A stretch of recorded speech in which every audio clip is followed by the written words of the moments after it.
కాల్చేయండి. దుష్టాత్మ కార్యమును కాల్చేయండి. మన బుద్ధి కాల్చేయండి. మన శరీరము కాల్చేయండి. మనలున్న పాపములు కాల్చేయండి. మనలున్న తప్పులు కాల్చేయండి. మనలున్న రోగములు కాల్చేయండి.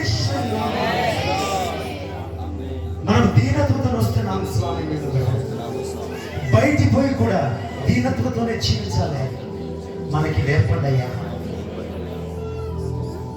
ఇది చాలా కష్టమే. ఒక్కరి మీద ఒక్కరికి దుష్మనికి ఉంటే అది ఒక్కరికొకరు క్షమించుకోవడం చాలా కష్టం ఉన్నాయా.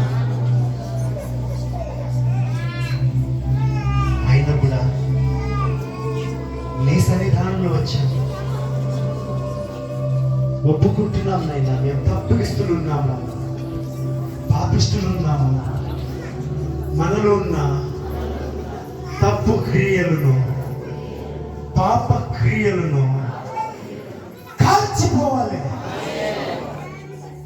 Thank you. యేసు నామములో వేడుకుంటున్నాను. ఆమేన్.